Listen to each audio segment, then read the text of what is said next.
Good morning, coffee moaners. Welcome to Coffee Moaning on the 28th of August. Where's the summer gone? Where's the summer gone? Morning, everyone. Good morning, good morning, good morning. Hope you're well. Welcome back. If you were with us last night, I have a short reel of the pudding that Nadia was making that we didn't get time to show you. I'll be uploading that to the members area. You can see how it paid off. Sweetie bedtime snacks. Anyway, good morning, everyone. Good morning if you're listening on podcast. Welcome. Do hit the subscribe button. Do hit the notification bell. If you like your news, if you like what's going on in the world, if you like your views unvarnished and to the point and counter-culture-y, we don't accept what the mainstream media says. We don't necessarily disagree with all of it, but we like to challenge it. And we're also a safe space and a safe place for anyone who is experiencing the grief surrounding the genocide in Gaza. Morning, Tori, sending you great big hugs to you. I hope you're well, sweetie. It was so nice to briefly see you the other day. So we've got lots to talk about. This is what I call a rodeo live. This is kind of like I'm bareback on a horse with just holding on to the pummel of the saddle. And God only knows where it's going to take us. There's lots in there. There's lots in here. I've got clips coming from all different angles. We could end up getting cancelled. It's always it's a wild ride, Coffee Moaning. You just never know. But by the end of it, you just never know if that gaggle of Zionist lawyers might slap you with something. I'd love them to. Anyway, how is everyone? I hope you're all well. We are going to be talking absolutely about why the fuck is Tony Blair deciding what happens in Gaza? Can we all just pause for a second? What the fuck has he got to do with this shit? The man who fraudulently got us into the Iraq war with the dodgy dossier, sporting a stupid bomber jacket when he went do-si-doing with fucking George W. Bush.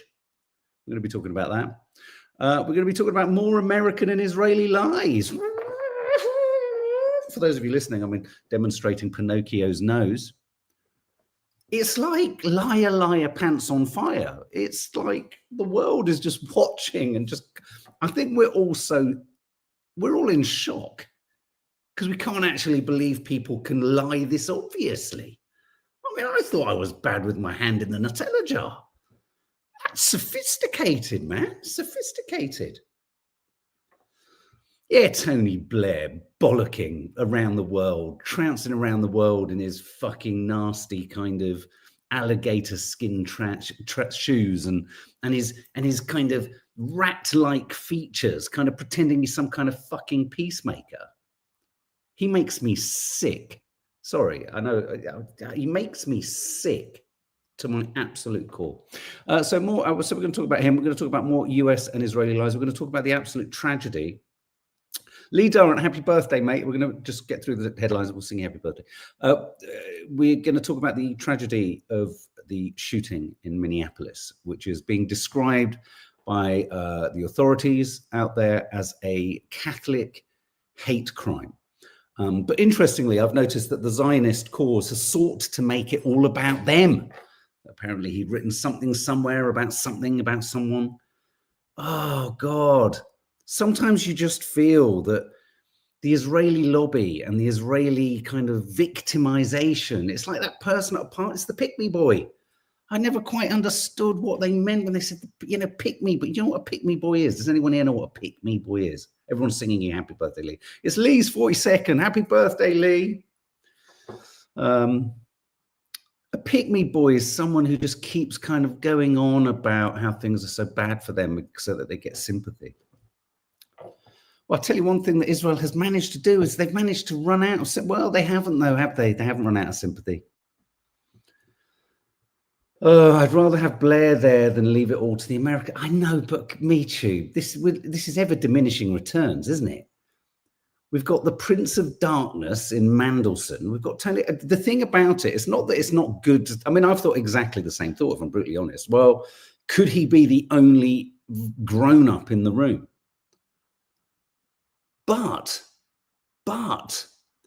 let's not forget, I think we have all chosen to forget. And I think if there was the same scrutiny, the same social media, the same appetite, the same number of news gathering outlets at the time, I think we'd be even more horrified than we were by what Blair and all of his cronies did in Iraq and how they lied. They lied. I don't know how much more high pitch I can get. So yes, I guess you're right. It's better that he's in the room and it's not just all of those Americans just kind of yee-hawing and lassoing each other like lunatics. But he's untrustworthy. Thank you. He's untrustworthy. And I think, to be honest with you, Michib, I think he's untrustworthy in a worse way than they are, because he delivers that thing that Labour politicians do, which is they give you the hope or the belief that they're not as bad. We know what we're getting with Trump. We're not going to be at all surprised if what comes out of Trump and Witkoff and all that lot is Golden Towers and Riviera and lots of Israeli kebab shops. I don't know if that can even be a thing. But with Blair, he'll kind of legitimize it. That's my worry. He'll legitimize their moronic meanderings in the region. Let's not forget. Oh, Tony Blair, he literally makes my skin. I hate it when I know people. We know people. Sometimes you'll be sitting there and having a conversation about politicians. Go, oh, you know what? I actually really quite liked what Blair was about. And I'm like, fuck off. He was a fucking no good capitalist Tory who just changed the entire Labour Party just to get into power. What the fuck? That's not politics. He's only interested in money. Yeah, thank you, Dawny Harvey. It gets worse every day. Now Blair, throw Blair in there. He looks like Roland Rat. His demeanor, everything about him has become sort of like that. Blair is more likely to, and that's why Blair's Institute was in the meetings talking about the Riviera, and then they sought to pretend that they weren't. No, what I think they're going to do is they're going to provide the cloud cover and they're going to soften the edges of the Riviera, but they're not going to stop it. He's not going to stop it. So I'm afraid I slightly disagree. I'm not annoyed with you, Michu. I'm just annoyed with Blair. So Tony Blair is attending these talks that have occurred. I think they were occurring yesterday at the White House. Former prime ministers in Washington, D.C. He was sitting alongside, this is encouraging, Jared Kushner, Donald Trump's son-in-law, who said that it's a real estate opportunity, the Gaza Strip. None of this is looking good, is it? The people there chopping it up. The former British prime minister has attended a White House meeting with Trump to discuss plans for a post-war Gaza. He was in Washington, 72 he is, alongside Trump's son-in-law and former senior advisor, Jared Kushner. Trump's Middle East envoy, Steve Witkoff, said the US was putting together a comprehensive plan for the next day after the war. If only things were so simple. If only things were so simple. Okay? The next day after the war. Let's finish the war on Sunday at 6 p.m. Take out all those Hamas cameras. And we can have a new start on Monday by 9 o'clock. Get the coffee machine on and get going. It's all a load of old shit. It's a load of old nonsense. Thank you, Carol Beach. Let's ask it as it is. What do you, come on. I mean, MeTube, look, what you're saying, MeTube, has a kernel of truth. But isn't it a desperate situation when we've got Blair in there, a man responsible for millions of people dying in the Middle East? Carol Beach says, why is a lying ex-prime minister attending any meeting? He has been totally discredited. He's a liar. Didn't he even give a speech the other day where he was trying to almost take ownership of the fact that actually it was all a load of old shit that trickled out of their mouths? I'd like us to reinvestigate the death. Do you remember the death of the weapons inspector? Was he a weapons inspector? The guy was found in the woods. Do you remember that? I mean, do you remember how weird it got? I mean, I'm you know, Nadia likes the rest is politics, and yeah, I can get on board with it sometimes, but I do find them a bit too jovial sometimes about stuff that's not jovial. And I can't, although I've got huge respect for Alistair Campbell, his sobriety. I know that he kind of probably knows that a lot of bad decisions were made in the past. I like his brain. I like the way he talks. I like the way he walks. I like the way he grooves. But I don't like what he did. And I can't get past it. I like the fact that he inspired the thick of it. But it's a difficult one, especially given the similarities of the region and the politics and the propaganda. Ray Crew, Tony Blair, that evil monster, killed over millions of Iraqis. Dr. David Kelly, that was it. Popped off, definitely. I mean, come on. I mean, guy found in woods under tree with strange syringes. Are you having a laugh? And there we all are getting all fucking funny about Robinstock or whatever it was. Was it Novostock in Salisbury, which was bad. I'm not saying it wasn't bad. It was bad, but fucking hell. Our lot do the same thing. Our intelligence services. I think he was knocked off. Someone else was put in a suitcase. I mean, it's just ridiculous. Blair just has a sort of, Blair has an infatuation with America, I think. You could see it in the way that he walked and the way that he talked and the way he put his feet in front of each other when he was with George W. Bush. I mean, do you remember all that? Just pausing for a moment. The lunacy of the world. Do you remember the Iraqi journalist in a press conference who threw their shoes at George W. Bush? Do you remember that? I mean, Christ, we didn't have I don't think we had social media back then in the way that we do now. They threw their shoes at the president of the United States.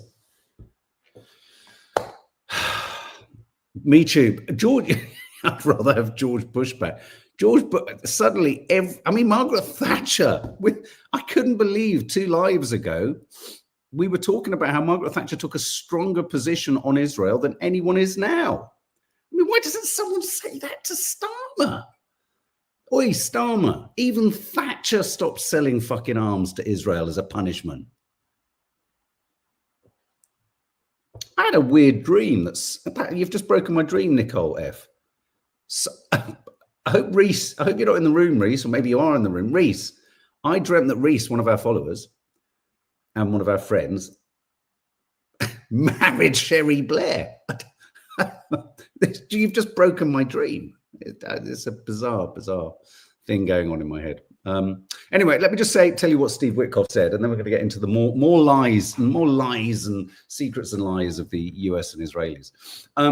In an interview with Fox News on Tuesday, Witkoff said he believes the war in Gaza, and Witkoff is Trump's Middle East envoy, he believes the war in Gaza could be ended in the next 4 months. He said with certainty, we're going to settle this one way or another, certainly before the end of this year. Asked about a plan for governing post-war Gaza, Witkoff said, it's a very comprehensive plan we're putting together on the next day that I think many people are going to see how robust it is and how well-meaning it is. And it reflects President Trump's humanitarian motives here. I haven't heard any. Reese, I think you were. Congratulations, Reese. It was a very odd detail. Did he? Oh, well, that's good. Tony Blair imposed an arms embargo in 2006. Okay, well, I'll give him that. Fucking hell, Mitchell. You've got a database of every political. You're incredible. You're like, what was it? Reese said you're like Ultron, but for good. So I think Michu's done a good job of moderating the idea that actually we need someone in there who might vaguely represent. But I can't stand the man, and I don't see why he's in there. And I think I do worry actually that he's only going to soften the edges. He's only going to round off the corners. So yeah, I just think he may seek, and let's face it, I mean, he's 72. He looks odd. He's like a relative that you would meet at a party and sort of avoid a bit. You know, are they going to listen to him? Is Trump going to listen to him? Farida, that song drives me. Things can only get better. Oh, God. Anyway, okay, so Tony Blair putting himself center stage again. I guess if there's a money-making opportunity, see, this is my worry. Tony Blair is all about follow the money. And my worry is, will he see an opportunity to suggest some kind of, humanitarian solution to the Gaza Strip, but at the same time, make sure that the roads are kind of paved and all that kind of stuff. I've got a lot of clips to show you, and they're all shocking. But I really want to show them all to you. I just need to double check what this one is here. Oh yeah. I just want to play this to you. This is the UN Security Council. Let me just find just bear with me 1 second. This is the UN Security Council. All 14 members of the UN Security Council, except the USA, have jointly backed the IPC's Gaza famine report, and they reaffirmed yesterday that it's a man-made crisis. So I just want to play you this. Our profound alarm and distress at the IPC data on Gaza published last Friday. It clearly and unequivocally confirms famine in the Gaza governorate. We trust the IPC's work and methodology. This is the first time famine has been officially confirmed in the Middle East region. Every day, more persons are dying as a result of malnutrition, many of them children. We stand in front of you, especially disturbed by the levels of acute malnutrition among children in Gaza. We note that at least 41,000 children are at heightened risk of death from malnutrition between now and June 2026. This is a man-made crisis. The use of starvation as a weapon of war is clearly prohibited under international humanitarian law. Famine in Gaza must be stopped immediately. International humanitarian law must be respected, and Security Council Resolution 2417 of 2018 must be implemented. Now, yes, I see a number of you. I just want to, before I kind of dig into that a little bit more, Edward Bevington, thank you. Incredibly astute analysis of the BLAIR connection. BLAIR was probably installed just for this reason. Mossad hands are far-reaching and awaiting. I agree. I think there's, as I say, I think there's a kernel of truth in what Michu's saying. You need, thank God there's anyone in the room who you could argue is vaguely got 3 brain cells to rub together, because look at the rest of them, they haven't got a fucking clue. But I do genuinely think that he's the permissible end of a humanitarian solution to whatever the next stage of Gaza is. I think he's he's potentially the figurehead for liberals in this country, and I can think of a fucking few that we know who would go, well, but Blair says it's okay, so it's got to be okay. He kind of makes permissible whatever is about to come out of the White House. I think he's a bad thing. I genuinely, I think this is where I love your contributions, you see, because it's like all of these things. I think one of the dangers sometimes with any of these things, apart from the fundamentals, is, one can end up finding oneself too fixed in a position on something. When things are moving as fast as they are, when things are changing as quickly as they are, as rapidly as they are politically, I think it's okay to be nimble with what your assessment of it is, what your thoughts on it are, what your conclusions are. A lot of people, I do think, on both sides of the argument can get locked into just a rigidity of thought. And you need to have some reflection in that. And so I think, the Blair thing, on the one hand, I think it's interesting that just in this conversation, one's lurched towards thinking, okay, well, maybe he's the one as rational person that you could get into the room as possible. But then, as you rightly say, Edward, and that's my hunch all morning and since yesterday has been, hang on a minute, this is about knocking the edges of things. This is about making things acceptable. This is about sanitizing the end game, if you like. But in that, so you've got, other people were saying the UN, it's an irrelevance. You're right, it has become an irrelevance. I think it's weirdly, it's like, I suppose the only way I view the UN, what are your views on the United Nations now? The way I view the UN now, I came off the fence yesterday. The ICJ is absolutely defunct. It's pointless. It's useless. It's spineless. It's rudderless. It can't implement anything. It's not called Israel back even since suggesting there's a plausible genocide. And one could argue that has been slowed down. It's been prevented. It's been halted by American and Israeli pressure, direct, indirect, etc. And the United Nations is the same thing. The UN has been proven useless, and all we end up hearing from the UN is words. And we've got words here again. But I do think, and whilst although I was saying yesterday, I don't think there will be this great big hallelujah moment where we're all sat on a lawn, on a great big meadow going, okay, well, let's reflect on the awfulness of what happened here. You should go to The Hague. You shouldn't go. I don't think there's going to be a moment like that. I don't think there's ever going to be a moment of kind of, people taking responsibility and culpability. I just don't think that moment. I don't think there'll be a great judgment. I know lots of people say, oh, there'll be the time when the history books have been fucking rewritten the history books aren't trustworthy of the past. And I can already see how the history books of the future are changing. And that's why I am going to be returning to the NASA hospital attack, because shortly I'm going to be playing you the US ambassador to the UN's assessment of what's actually happened in the double tap attack, which some are suggesting. I saw a report, a couple of independent journalists again in Palestine are suggesting there were 3 impacts or 3 missiles or bombs hit the NASA hospital in quick succession. So not just 2. So the UN has virtually no ability to do anything, but it's like a pressure group. I mean, I suppose the only thing it can do, the only thing it does offer is leverage for us to argue with our own leaders. But the problem we've got in this country, I think we have a really profound problem. No one's really talking about this. We have, our leaders are making themselves scarcer and scarcer.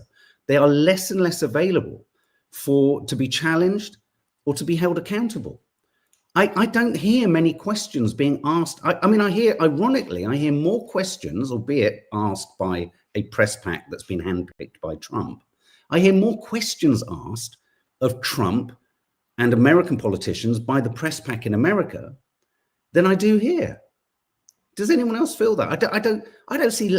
Lammy has literally given us 3 lines on Twitter about the bombing. There's been no suggestion of next moves, no suggestion of next actions. I don't know. I haven't followed the Ryland story. What did Ryland say?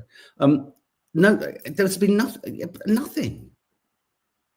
Starmer, I mean, I want to see these leaders on tape. I don't see, and I know that the independent media, I know that Instagram and YouTube, there's nothing being shown of them talking, because when they talk, it goes wild. Everyone talks about it.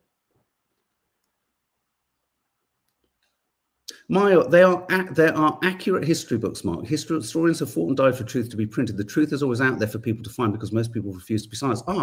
But whose history? Predominantly white supremacist imperialist history.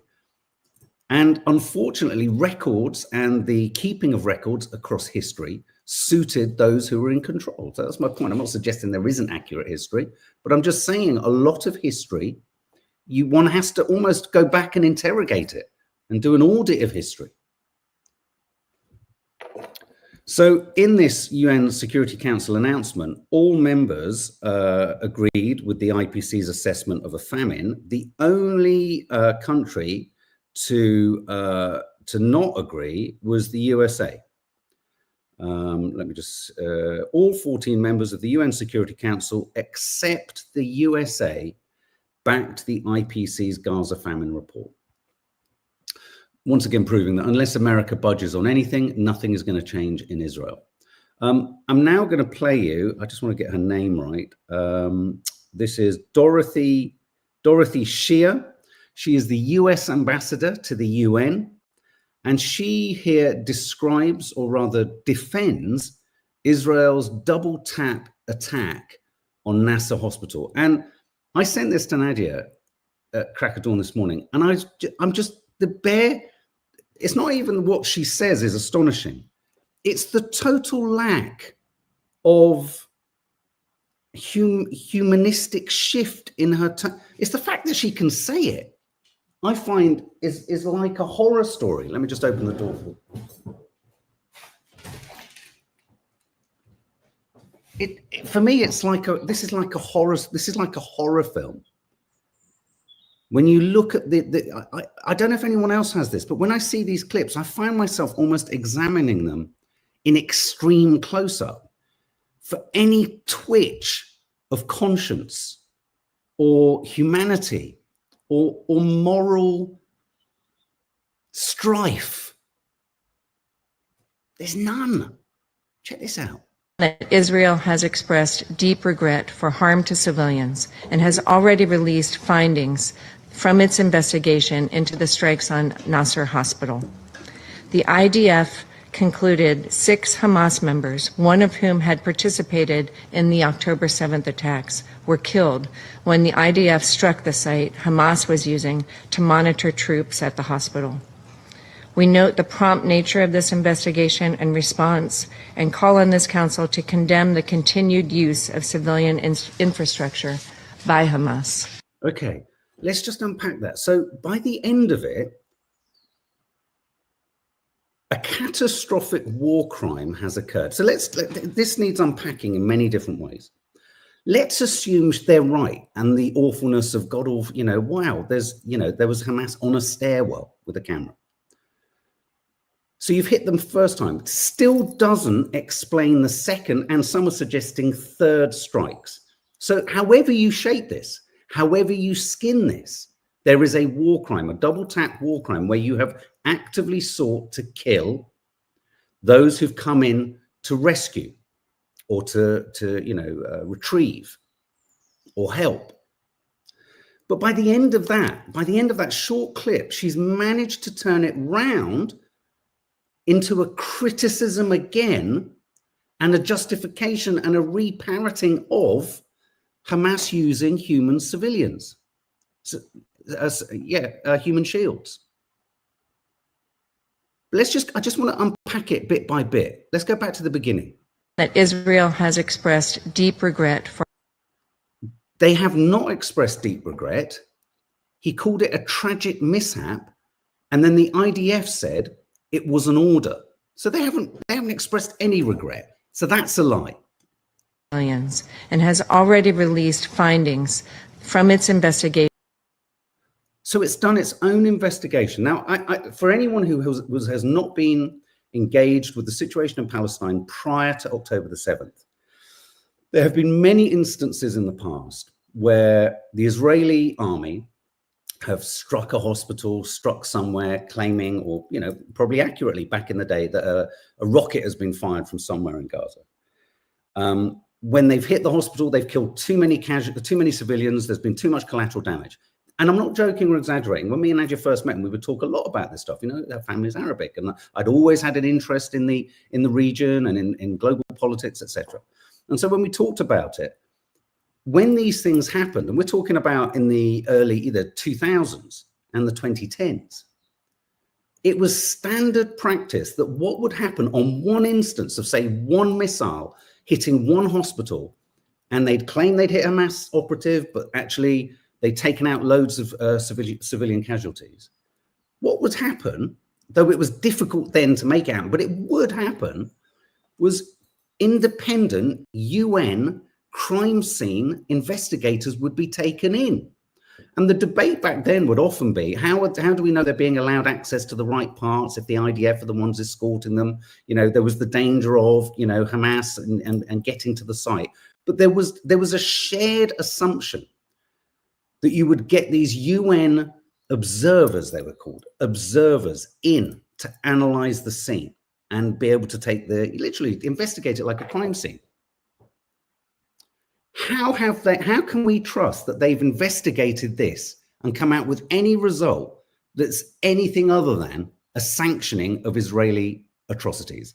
This is not an investigation. An investigation is not the person who's committed the crime investigating their actions.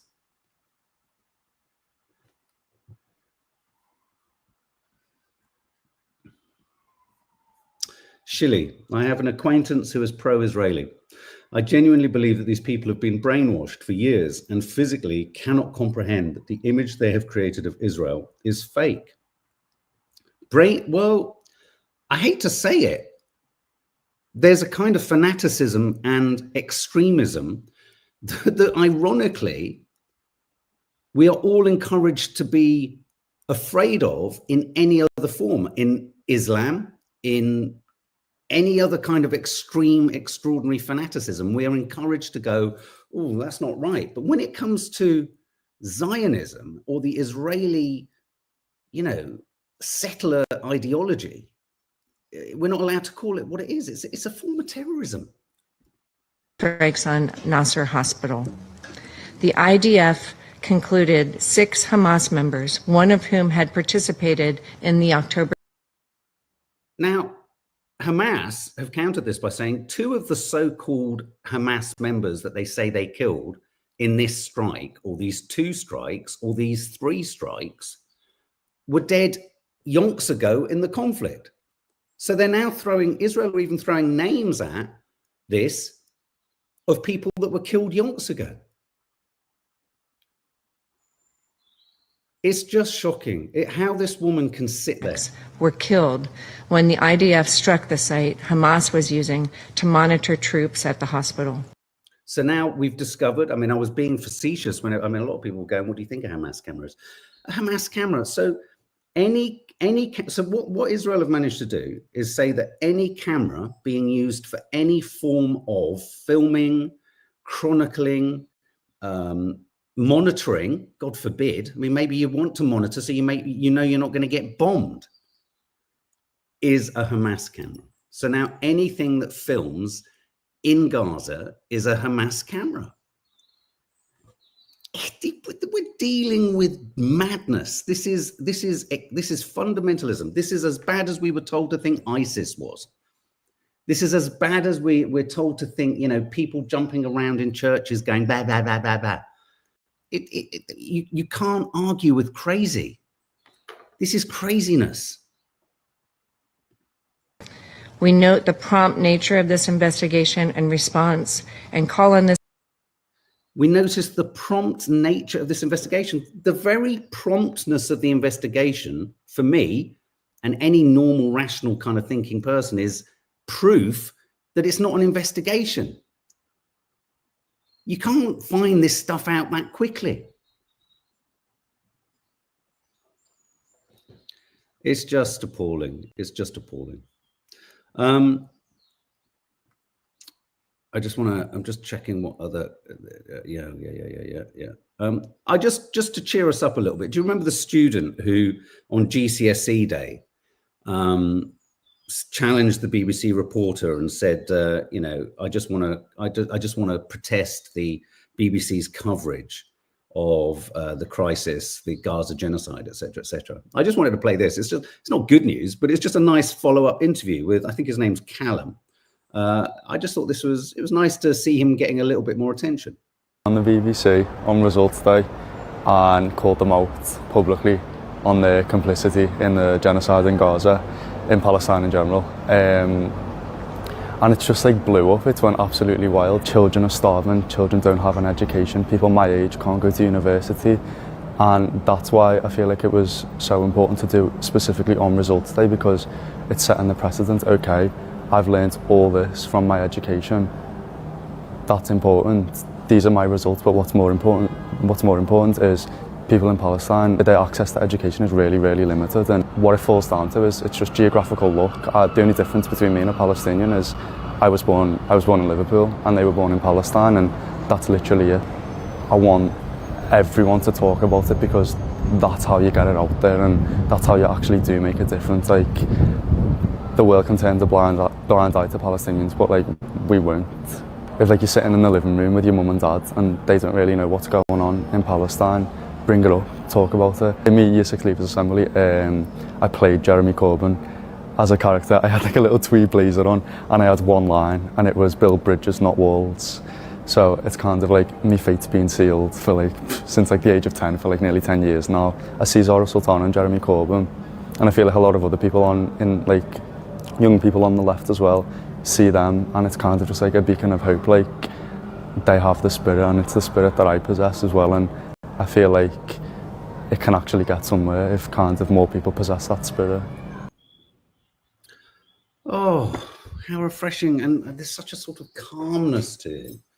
And I just love the way he said with such simplicity, it is about geographical, isn't it? This, you know, you see people waving and banging their flags. And I thought it was very funny. Someone yesterday pointed out that one of the flag, they call them flag shaggers, don't they? Someone who was very proud of his St. George's flag painted one on the center of a kind of mini roundabout, but he actually painted the Danish flag by mistake. He'd filled in the white bits red and the red bit cross white. And don't mention to anyone who's a fan of the St. George's flag that actually St. George was Palestinian. Crikey, Turkish mother, Turkish father, Palestinian mother.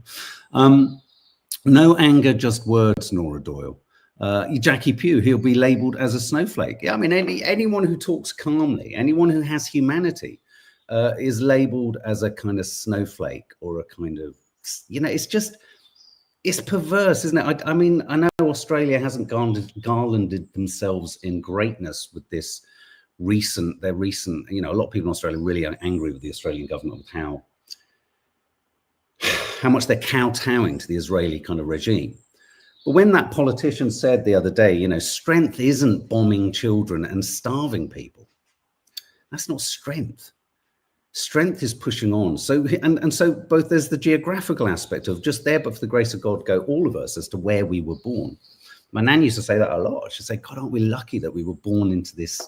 You know, she always said that. My nan, I mean, for all of her kind of right-wing rabid racism, she always said, aren't we lucky to have, and her point being, it is luck. You know, we haven't done anything special. I mean, the only people who think they've done something special in terms of who they are and where they're born are the Israeli sort of Zionist settler mentality, the chosen people. Anyone who thinks they're better and bigger and better than anyone else is a cause for concern. There's no strength in that, which is the problem with the American government, isn't it? And Trump, he thinks they are bigger and better than everyone else. He said the other day, I'm the president, I can do whatever I want. Well, you can, but that's not something that you should be talking about in those terms. Oh, it's all just so hideous. Anyway, I just found him really calming and really encouraging. And he points to, I hope, a sensibility that isn't snowflake, but is a calm and constant desire to educate themselves. Talk to your parents. I love what he said there. If you sat in front of the telly and you're watching it and your parents don't understand about it, there's a way. I mean, I know a lot of you guys, I really relate. A lot of you guys have said, it's really difficult when you're kind of closed down or when you're trying to talk about this stuff with people. And someone said, I can't remember who, that their sister ran out with their hands over their ears, quite literally. And that part of that will be because they know that baked into this is gross unfairness. I think a lot of, you know, some people, not a lot, some people will not be able to stomach the awfulness of what's going on.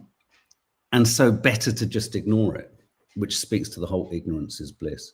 Who here, just out of interest, I'm going to ask this question, who here ever finds themselves thinking, I wish I knew none of this. I wish I was ignorant. Does anyone here wish you were ignorant? Because in not being ignorant, there is trauma and grief, but there is also, like Nadia often says, she's discovered who she's close to and who she really respects and relates to, and she's discovered who she doesn't, if you know what I mean. Did I say that the right way? Just ordering my clips here. Never. Sometimes, Suzanne Crockett. I think we all do sometimes. I mean, it's kind of hard, isn't it? It's hard knowing what we know. May Edmondson, I would rather be woke and feel everything than lose my humanity. Steph Schultz, I wish I remembered more detail to explain. It's a hard one, Steph. I mean, that's, you know, and don't feel at all, I'm pleased you said that. It's difficult. I wish I remembered more detail. Even when we try and, sometimes there's a real difficulty, even in these half-hour, 1 hour lives, as we're trying to strategize what topic to home in on. On the one hand, it's at its best, this forum, isn't it? This platform when we can just talk and it goes where it goes. But at the same time, one wants to have some kind of structure and information so that we know that we're kind of talking in truths, so to speak. Shilly, no, I'm glad I know. This has revealed who I can respect and the true characters of the people around me. This is interesting, yeah. Humanity demands we know and we feel. Farida, should more non-whites fly that flag just to confuse things? That's interesting. That's interesting. Yeah, I like that. Ross Ouch, no, but it's getting harder to listen, support, and sharing stuff when it feels we're getting no further forward. Russ, yeah, you're talking. Yeah, you're right. It's I mean, no one said the marathon was going to be this long. It's become an ultra marathon, hasn't it? Of kind of moral stamina. It is so hard. It's so hard. And I mean, guys, I've never known in history a time where it feels like our leaders, and I'm talking about the Yvette Coopers, the David Lammies, the Kiss, they feel so unrepresented. I don't hear them. I don't see them. I don't feel them. They come out with really mealy-mouthed, pointless words that they've said a million times before. They don't even come out and say them. The press isn't challenging them. And to be fair to even the legacy media, I don't think they're getting enough opportunities to. I just don't see them out and about. You know, Lammy will do the rounds one morning. He'll take a deep breath into those great big jowly cheeks, and then he'll hit all the stations that day with the same, we're gravely concerned, we're worried, but nothing comes from them. Oxidus magicus. I feel betrayed beyond belief. It should be so easy to condemn what is happening. It's. You're so right. God, I just nearly did what was the name of that Alabama mayor yesterday? I just nearly belched in all your faces. Right. No, it's changed a part of me and in a better way, says Amy Liz. I'm glad I know more, but it's made me see others for who they really are, and that can be hard. I get you. Yeah, HW, I get so upset when you show the horrible videos and stuff, and I know you have to show it, but it just makes me think, why are people just letting this go on? Lee Durrant, sorry, the light on this is going. It's hard sometimes to be involved in the conversations when you don't understand the logistics, and at times I feel I'll make a comment that doesn't make sense. Lee, I get what you're saying. It's sometimes it's really hard to know, as I just said, where to point your lens in amongst it all, because I think what Israel is and America are absolutely doing, and what our government is doing by not saying anything, is they're allowing, it's like that flood the zone comparison, isn't it? They're allowing so much keeps spilling before us. You know, so this will go down as the double tap war crime. And already, you know, necessarily you can feel the world's leaders know this, the machines of time and the machines of the media have to move on. And once they've moved on, it becomes a sort of thing in the past. And then it just gets added to a list. Fee, it's an eye-opener seeing some people are hypocritical, talk about compassion, but then don't show any. Yeah, Stuart G, I'm like Lee, I don't always comment because it's like me to say the wrong things. You know, it's about intention. It's about intention. And, you know, the fact that you can say that, both of you or anyone can say, I'd like to, but sometimes I worry I'm going to get something wrong. That intention is wholesome. That is not born of wanting to, you know what I mean? So don't fret. We go through the same worries. It's very difficult sometimes to get a handle on this stuff. Ellery, hi Ellery. I get angry with some people who don't understand what's happening there, but they care about what they're wearing on a night out. I mean, that's a difficult contrast. It really is. I mean, I was kind of trying to nibble towards that with the whole Taylor Swift thing, which is, yes, it's irrelevant. Yes, it means nothing. Oh, for God's sake, in the grand scheme of things, no. But then where is that balancing act between actually pulling one's head out? But we have to pull our heads out of it sometimes. You often say, lots of you kind of get in touch and say, oh, I think you need to pause for a bit.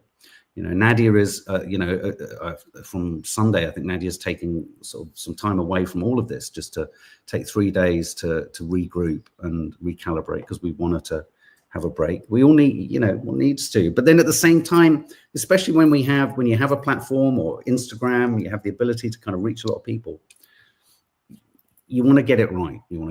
I just want to show this clip as well. This is a former BBC journalist, Karishma Patel, and she's speaking about why she left the BBC.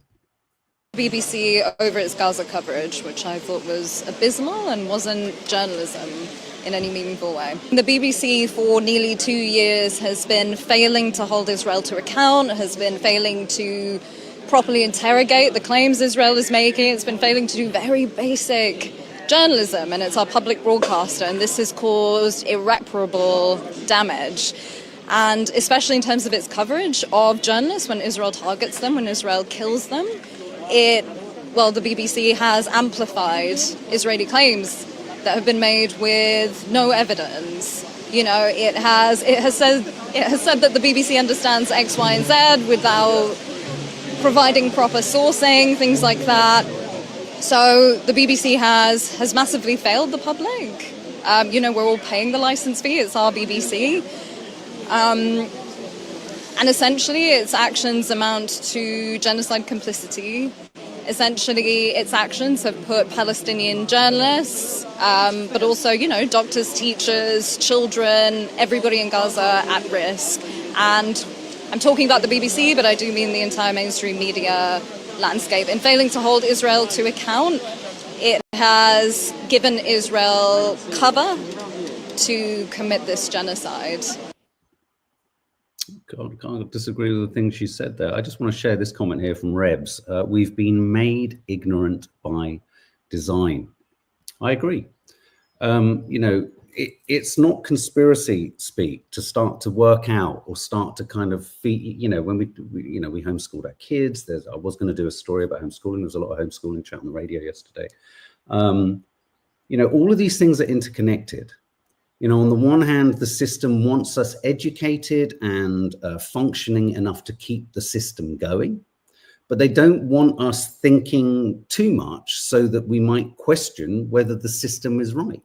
There was a really odd thing that was said yesterday. I think I might have shared it in the Sunday show last night, which was on a Wednesday, where this homeschooling father said something along the lines of, I don't like the phrase, schooling helps children prepare for the real world. But what if that real world isn't a real world you value, or isn't a real world that speaks to your values or actually suits you or is what you believe in or agree with? Or what if that real world actually is really harmful and stressful? And that was one of the other topics I was going to do, but maybe it's a Friday topic, which is apparently the midlife crisis now is much more evident in apparently the optimal age for people in the UK to be experiencing the midlife crisis or unhappiness is 22. And then I've got this long article, we'll talk about it tomorrow, but it goes through all these kind of really sort of obviously straightforward reasons around, well, I'll unpack it tomorrow. But for me, the most obvious reason is that actually maybe many more younger people are realizing that the system as it was, and you know, since World War II, we've only been going for what, 70 years, 75 years? The system perhaps isn't working like it used to. Just because it worked well in a certain way for 35, 40, 50 years doesn't mean it can keep working in the same way. It's called grooming, good chip lollipop. What, state grooming? Yeah, it is. It is. I mean, you know, go please everyone, after you've watched this, just for a refresher of hope, please go and listen to a TED Talks by Ken Robinson. Promise me you'll do that. Just search Ken Robinson TED Talks. Listen to it all. And even as you listen to that about the importance of sidestepping the restrictive nature of education and homeschooling, have a think about how the system tries to keep us ignorant.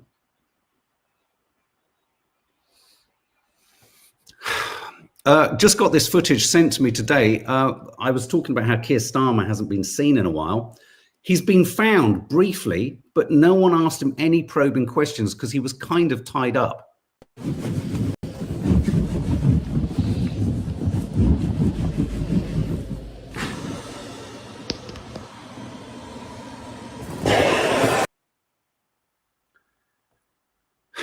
No one can ask him anything at the moment. He's fully gimpified. I want you all to take this test. This is important. So I want you to, as I play this, I want you to close your eyes. And I thought that might entertain you. And I want you to work out this test that I'm going to play you. So as soon as I say now, close your eyes, and you will be able to judge from the outcome whether you are inclined towards having ADHD or whether you are inclined towards OCD. It's an interesting kind of very simple oral, as in AU, test. So close your eyes now. Scientific test. If you hear the word curtain, you have ADHD.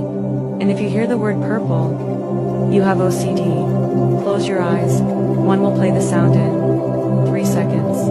3, 2, 1. Fanny. What did you all hear? Did anyone come out on the ADHD side or the OCD side there?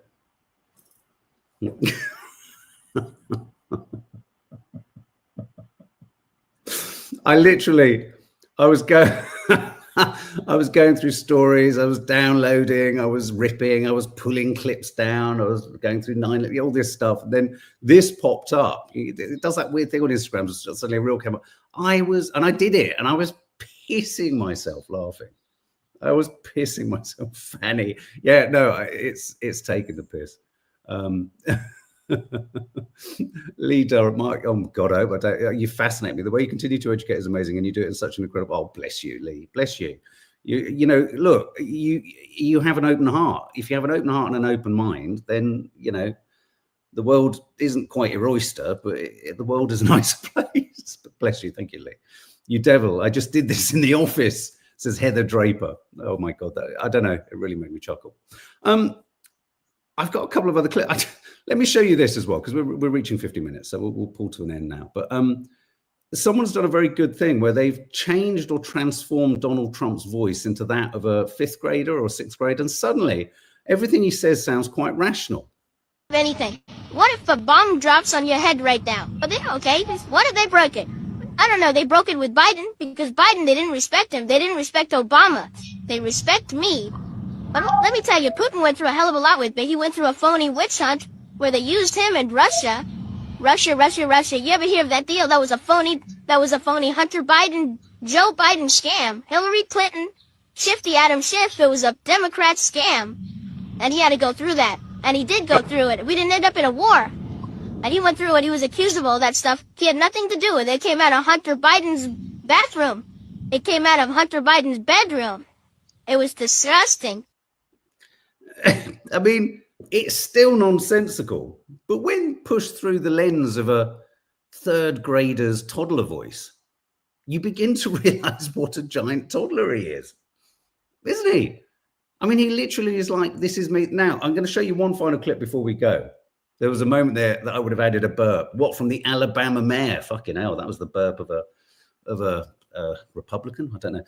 I'm now going to show you this. This is the most staggering footage of Trump's cabinet meeting. And I want to play this because, once again, speaking to Donald Trump's, inherent toddlerness, he talks like a toddler, rambles a load of rubbish, but it suddenly becomes more coherent, doesn't it, with the voice of a 3rd grader? Check this out for a suppurating mass of, brown-nosing, just kind of obsequious grossness. Check this out. As we've said very often, economic security is national security, and our country has never been so secure thanks to you. Thank you, sir. As we approach Labor Day weekend here, this is just such a great opportunity really to recognize your leadership as a true champion for working people. Well, Mr. President, first of all, thank you for the opportunity to work for you. You made this country safe. You opened up the economy. You enforced the law.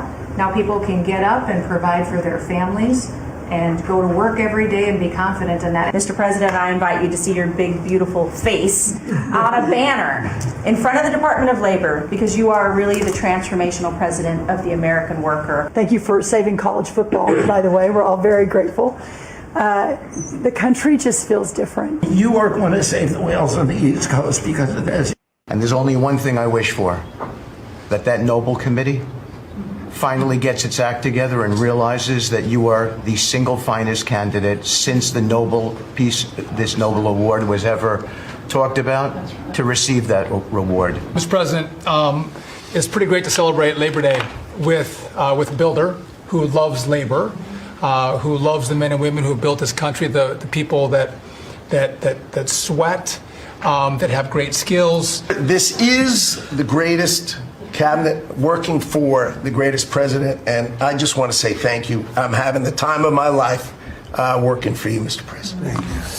I'm having the time of my life saying things that degrade me as a man. Really? It continues.